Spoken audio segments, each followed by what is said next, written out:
നമസ്കാരം. സംസ്ഥാന സർക്കാരിന്റെ റോഡ് സുരക്ഷാ നടപടികൾ പാളി. 2022 അപേക്ഷിച്ച് കഴിഞ്ഞ വർഷം കേരളത്തിൽ 4231 അപകടങ്ങൾ കൂടി. റോഡ് അപകടങ്ങളിൽ ഇന്ത്യയിൽ 3-ാം സ്ഥാനത്താണ് കേരളം ഇപ്പോൾ. ഒന്നാമത് തമിഴ്നാടും രണ്ടാമത് മധ്യപ്രദേശുമാണ്. കേരളത്തിൽ 2022 43,910 അപകടങ്ങൾ ഉണ്ടായപ്പോൾ കഴിഞ്ഞ വർഷം അത് 48,141 ആയി.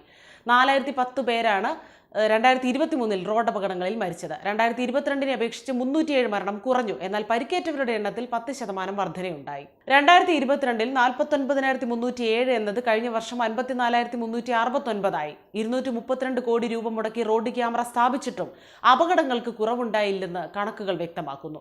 2022 ഒക്ടോബർ 5 വടക്കഞ്ചേരി ബസ് അപകടത്തിൽ സ്കൂൾ കുട്ടികൾ മരിച്ച സംഭവത്തിൽ ഹൈക്കോടതി സ്വമേധയാ എടുത്ത കേസിൽ ട്രാൻസ്പോർട്ട് കമ്മീഷണർ നേരിട്ട് ഹാജരായപ്പോൾ 13.7% അപകടം കുറഞ്ഞെന്നും 2022 20% അപകടം കുറയ്ക്കും എന്നും പറഞ്ഞിരുന്നു. എന്നാൽ 2022 പോയ വർഷവും അപകടം കുറയ്ക്കാൻ സർക്കാരിന് കഴിഞ്ഞില്ല. 22 ദിവസം 120 അപകടങ്ങൾ നടന്നിരുന്ന സ്ഥാനത്ത് കഴിഞ്ഞ വർഷം ദിവസം 131 എന്ന രീതിയിൽ വർദ്ധിച്ചു.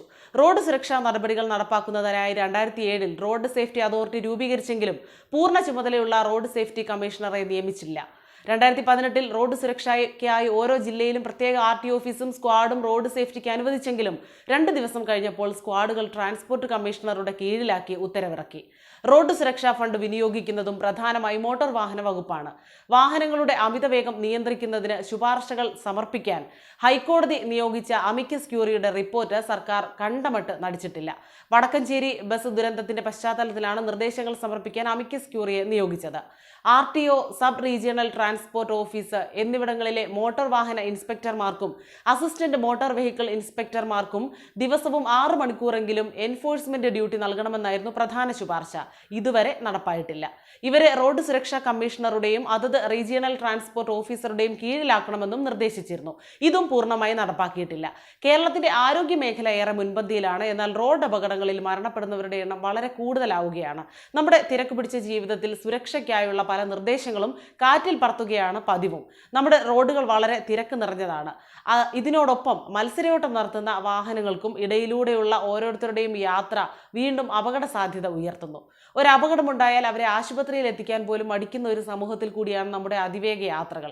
ഈ അവസ്ഥയ്ക്ക് മാറ്റം വരുത്താനാണ് അപകടം നടന്ന 1 മണിക്കൂറിനുള്ളിൽ അപകടത്തിൽപ്പെട്ടവരെ ആശുപത്രിയിൽ എത്തിക്കുന്നവർക്ക് മോട്ടോർ വാഹന വകുപ്പ് 2022 സമ്മാനം നൽകുന്ന ഒരു പദ്ധതിയൊക്കെ ഒരുക്കിയത്. അപകടത്തിൽപ്പെട്ടയാളെ കൃത്യസമയത്ത് ആശുപത്രിയിൽ എത്തിക്കുന്നതിലൂടെ ഒരു ജീവൻ രക്ഷിക്കുകയാണ് ചെയ്യുന്നത്. വൈകും തോറും രക്ഷപ്പെടൽ കൂടുതൽ സങ്കീർണമാകും. അപകടങ്ങൾ സർവ്വസാധാരണമാണ്. എന്നാൽ കൃത്യമായ നിയമം നിഷ്കർഷിച്ചിട്ടുള്ള സുരക്ഷാ നിർദ്ദേശങ്ങൾ പാലിക്കുന്നതിലൂടെ അപകടത്തിന്റെ തീവ്രത കുറയ്ക്കാൻ കഴിഞ്ഞേക്കും. ഇരുചക്ര വാഹന അപകടങ്ങളിൽ ഹെൽമറ്റ് ധരിക്കാത്ത പക്ഷം വ്യക്തിയുടെ മസ്തിഷ്കത്തെ സാരമായി പരിക്കേൽക്കാൻ സാധ്യത ഏറെയാണ്. മരണത്തിലേക്ക് നയിക്കും വിധം ഗുരുതരമായ പരിക്കുകൾ ഏൽക്കാതിരിക്കാൻ ഹെൽമറ്റ് എന്ന സുരക്ഷാ കവചം സഹായിക്കുന്നു. അപകടത്തിൽ തലയ്ക്ക് പരിക്കേറ്റാൽ കോമ എന്ന അവസ്ഥയിലേക്കോ ശരീരം തളർന്ന അവസ്ഥയിലേക്കോ മരണത്തിലേക്കോ എത്തിക്കാം. ഹെൽമറ്റ് ധരിക്കുമ്പോൾ കൃത്യമായി സ്ട്രാപ്പ് ചെയ്ത് തന്നെ ഉപയോഗിക്കുക. പോലീസ് പരിശോധനയും ക്യാമറയും ഭയന്ന് മാത്രമാണ് ഭൂരിഭാഗം യാത്രക്കാരും സീറ്റ് ബെൽറ്റ് ധരിക്കുന്നത്. അതിൽ പോലും ഡ്രൈവർ മാത്രമായിരിക്കും കൃത്യമായി ധരിച്ചിട്ടുണ്ടാവുക. ഇത് തീർത്തും തെറ്റാണ്. അപകടം ആർക്ക് എപ്പോൾ സംഭവിക്കുമെന്ന് മുൻകൂട്ടി പറയാൻ കഴിയില്ല. അതുകൊണ്ട് തന്നെ വാഹനത്തിൽ യാത്ര ചെയ്യുന്ന ഓരോരുത്തരും സുരക്ഷാ സംവിധാനങ്ങൾ ഉപയോഗിച്ചിരിക്കണം. സീറ്റ് ബെൽറ്റ് ഇട്ടിട്ടില്ലെങ്കിൽ പെട്ടെന്നുള്ള ബ്രേക്കിങ്ങുകളിൽ യാത്രക്കാർ മുന്നോട്ട് തെറിക്കുകയും ഗ്ലാസിൽ തലയിടിച്ച് അപകടമുണ്ടാകാനുള്ള സാധ്യതയുമുണ്ട്.